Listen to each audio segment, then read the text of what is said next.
G'day guys, it's Chris, and today we're going to do something a little bit different on this channel. We're going to do a test drive and the first impressions of the Hyundai IONIQ.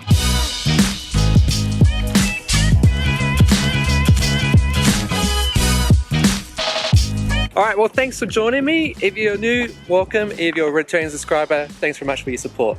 So, last week you probably saw a video where I basically said, hey, there's no affordable electric cars in Australia. I was wrong. Look. It's an electric car. Oh my gosh. So basically the IONIQ's been out for not even a month or two, and soon the Kona, the Leaf, well, it's starting to happen. So hey, Tesla, get your game on, get the Model 3 out here as soon as possible.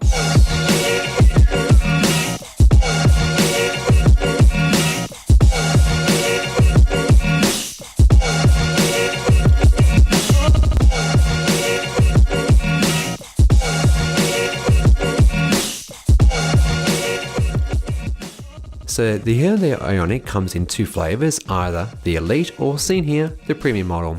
So let's take a bit of a walk around first. In terms of looks, I actually quite like the front of this car. It's got daytime running lamps, bottom looks nice, good sweeping lines, profile, pretty good, I like it, I love what I'm seeing. But I reckon it all goes a little bit wrong when you get around to the back here. You've got this like dual level spoiler thing going on. It just looks like a Prius. And I'm sorry to all Prius drivers out there, but what I'm referring to with the fact is that it's actually just gone back in time a bit too much for my liking, and I would have appreciated maybe a cleaner, more modern looking rear. Coming around to the passenger left hand side, and I'll touch on this a bit more soon, is the charging port, which is a manual fair opening, and it packs a CCS Combo 2 type charger.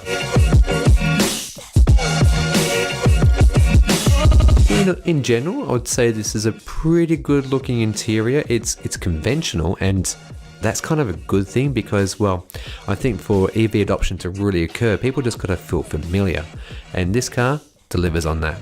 Trim is generally good. It's got nice soft touch surfaces, good premium material, and lack of plastic. All the seats in this car are actually leather, and the two front ones are actually heated and cooled with this rocker switch. The driver's seat is power adjustable in 10 different directions, and the leather continues through the steering wheel with lots of buttons. Looking up, we've got a two-way electric sunroof.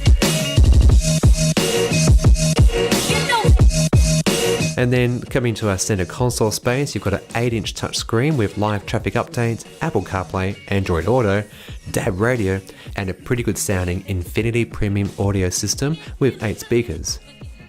Moving down to the center console, there's a massive center bin. You've got wireless charging for your phone, and these little funky push button drive selectors. Coming to the rear, space is pretty good with plenty of leg room, but the height being just maybe a little restrictive. And unfortunately, this electric version of IONIQ actually shares the same floor pan with its other siblings, and that means that the three across in the back here, the poor person who has to sit in the center has to put up with the transmission tunnel.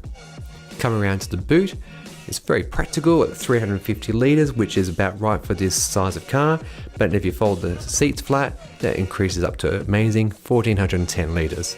Completing out the package, you've got a cargo net and cover, and it also comes with your plug-in wall adapter to charge it. Getting onto the driving is very much a good experience. It feels nimble, it's settled, dynamic when you need it. The lithium-ion 28 kilowatt battery has an 8-year warranty on it and takes just 4.5 hours to charge it at home, and even faster on the road with Type 2 fast chargers getting you on the way in as little as 23 minutes. The battery is coupled with an 88 kilowatt electric motor, which is not in the same league of the crazy acceleration of, say, Tesla, but once you're going, you can definitely get a little input, and it goes from 0 to hero very promptly. In terms of performance, the powertrain provides 104 kilowatts of power and 295 newton meters of torque, which actually sounds pretty good, but I think they're actually throttling it on purpose, and as you can see, I'm putting my foot flat on the floor and I'm trying to get it to as fast as I can in as short as distance I can, and it's just not actually really going that dramatically fast. In fact, 0 to 100 kilometers per hour on this thing is 10.8 seconds, which is, just so-so. Maybe they're doing this to help with range, so thankfully Hyundai is the first to tell you that it'll actually do 230 kilometers of real world range. but it does also state that it could in theory get 280 kilometers on a single charge. When the Hyundai rep brought the car out, I was really impressed by the lack of noise. Internally, when driving at low to moderate speeds, it's nothing. It's a great experience, and road noise does become evident from the tyres at high speeds. Regenerative braking is interesting. They use these little paddles to actually change it to 1 of 3 levels. With 3 being the most maximum. Steering feels light and direct, and overall I'd say the ride quality is firm and planted. Both cars feature a full suite of safety systems, which I'll just put on screen now. And exciting, this model also packs in lane keeping assist, which did a pretty good job of steering the car and keeping its lane, albeit with a little bit of ping-ponging from one side of the lane to the other. It also has smart cruise control with stop and go features, meaning that you could actually in peak hour let the car do the work of bringing it to a complete stop and resuming whatever speed it needs to and distance when the traffic picks up again. Overall, I would recommend the Hyundai IONIQ, well priced from $49,000 to $54,000. Do yourself a favour, get out there now and give it a test drive.